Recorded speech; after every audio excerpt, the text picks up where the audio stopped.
Hey folks, welcome back to the Model Man Fishing. And if you're new, welcome aboard. So today we're going to go over what I'm taking to an electric tournament tomorrow out of my partner's electric boat. So I'm the non-boater, and we're going to talk about our gear right here. Start with 6 rods. I've got 4 bait caches and 2 spinning rods. We're fishing Lake Lanier in February, yes, and it's not going to be easy. Weather right now, it's raining outside, and so we're going to do some finesse tactics, underspins, wacky worm, shaky head. This is your spinning rod stuff, and I'll be throwing a Carolina rig crankbait, and I have 2 jig rods set up. One with a finesse jig and the other one with a football head jig. Jig fishing at Lake Lanier is top notch, year round. Especially if you get in the ditches and around the docks, which is what we're going to be targeting tomorrow. And so a couple things. I'm old, as you can see, and so I have a set of knee pads I put on in the morning. This is what I'm talking about when I talk about economic, efficient, is this little side pouch that clips on my belt. I've got my stainless steel hook removing pliers in there and my cutters. Now these cutters are Crescent USA is the company that makes them. They probably never expected to be fishing because these come from my wife's jewelry building, making stuffed tools. They got some excellent tools, tiny, small, powerful, very sharp. Cut anything, braid, mono, since I only use mono because I'm the mono man. Anyway, you know what I'm saying. So again, about mono, is I got all my rods set up on mono, no surprise, being it's Model Man Fishing. And I have 12-pound tests on my 4 bait casting rods and 10-pound test on my spinning rods. You can use 4-pound test and catch a 100-pound fish if you set your drag correctly. You have open water, all those other variables, but the point is you don't have to have 65-pound braid to catch a 2-pound bass in grass. Just saying. So we got our rods, we got our stuff we're going to put on in the morning, and then of course I got my vest. The best vest you can get right there, buddy. Self-inflating tackle and tackle bag. So right here I got a nice set of Wolverine rain jacket and hood, super lightweight, easy to bundle up. Put rubber bands on it so it doesn't come all apart and go through my bag, or I can pull it out and sit it next to me in the boat. It won't be in the well. Won't be in the way. And I was thinking ahead of myself. I like to put this in the well right there behind my partner's boat. His well doesn't stay wet, it's electric, so it stays dry. I can put it right there. Also in here I've got my gloves for tomorrow. These are my regular standard fishing gloves, and these are my, I call them my snot gloves, because when it's freezing out there and that snot's pouring out of your nose, you can reach up, wipe a big old bundle off it, either side, which is awesome. You don't get all of it. Okay, moving on to, I got 3 bottles of Gatorade, sugar-free. I'm diabetic, so I have to do that. I've got a tackle box in here. It's got my rattle traps, crankbaits, hooks, things like that.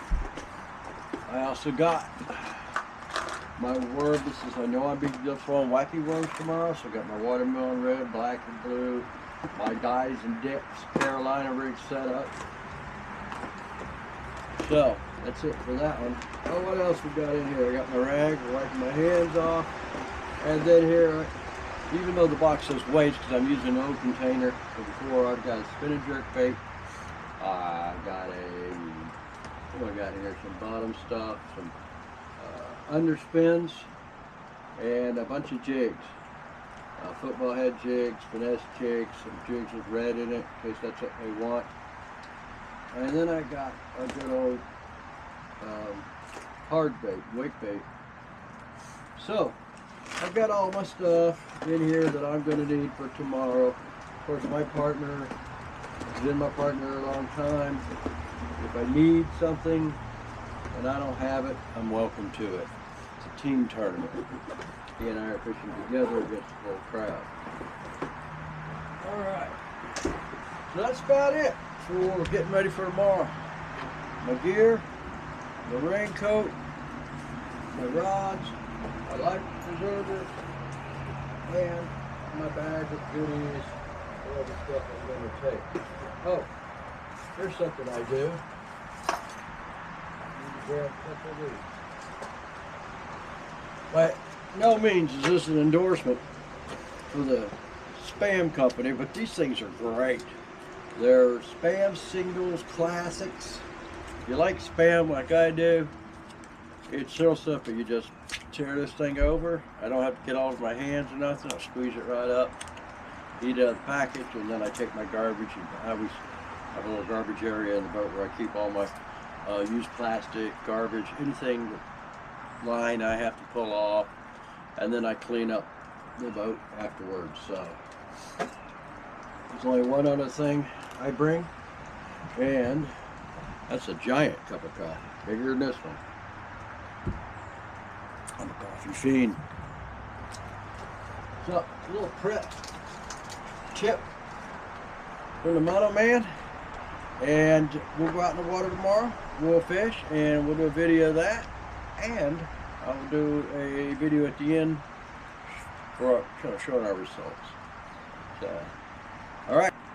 Hey, if you like it, you know what to do. If you want to subscribe, you know what to do there too. It's the Mono Man again, saying thanks for stopping by, and tight lines. All right, here we go. February 8th, Lanier, 2025, Dahlonega John Boat Tournament. My faithful teammate, Brian, stealth boat out there. They get all talking strategies and ready to go. So we got to our first stop that morning. The water temperature was 52 degrees, and we had crazy bait. There was tons of bait in this cove.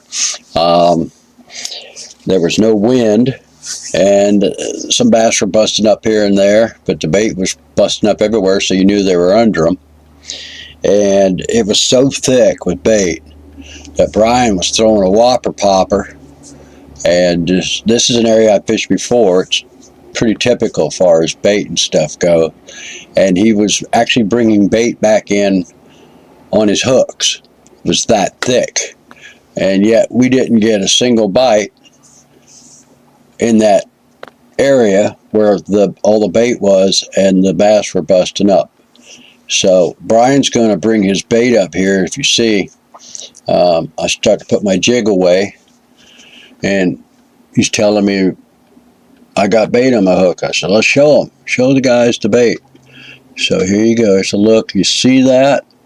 That's about the size of the minnows, and his whopper popper is about 3 times the size. So went to other things. I just kept fishing around and couldn't even pull a bite. Going to put on a little crankbait here in a minute, a little tiny crankbait, square bill, and throw it around thinking I could get him to hit that. You know, use the red square bills, thinking that maybe it would be a different color in the bait pods coming through and they might hit that. Nothing.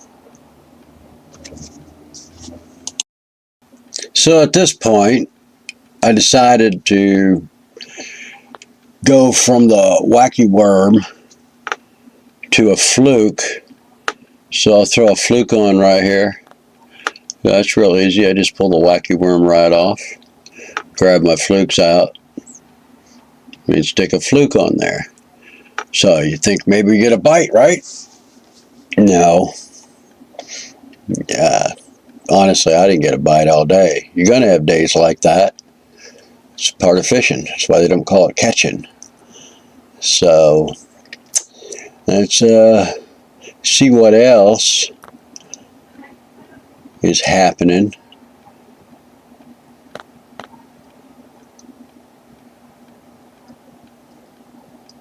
Gotta get that fluke on that lure just right. And actually, I didn't have my tackle box with me. I'm not in my boat, but I think I would have gone with a much smaller soft plastic fluke type bait, a swim bait, something very small. Or I've even been known to throw a crappie jig. Yes, a crappie jig, especially in with a little tiny bait like that. Yeah, I didn't have those. I had a limited amount of tackle, and I didn't want to bother Brian searching through all his tackle. So I fought with what I had and still had 0 results. So after a lot of retying, Brian finally caught a fish. Of course, my camera wasn't on at the time. Go figure. But we did get some video of him with his fish. Nice little fish too. He caught it on a trick worm. And there's a lot of retying going on. Always retie. It's very important. If your line feels funky, check your line often, retie often. There it is. There's his fish. His scale said it weighed 325, but the scale at the weigh-in said it weighed 207, so something needs to be addressed there. But hey, first fish, nice fish. Good job, Brian.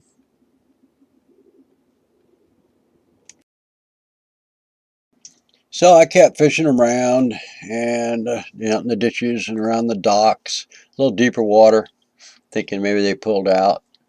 And sure enough, I got hung up. So here's Brian with his bait extractor tool, whatever you want to call it. It's a great, well, it's a have-to item to have in your boat when tournament fishing, because you are going to get hung up. You just take your line, swing it over there, he'll hook it on it, and they let it slide down a tight line all the way to the bottom. When it hits your lure, then you slack your line. He pulls it up, boom, and up comes your lure. It'd save you a lot of money. If you're going to be tournament fishing, you're going to get hung up. If you're afraid of that, then you probably need to take up another sport like golf or something, because it's just the nature of the beast. You're going to get your lures hung up. If you're not, then you're not throwing in the right stuff. You need to get in the thickest stuff. And that tool right there would save, let's say, a big glide bait hooked up underneath the dock or down some trees on the bottom.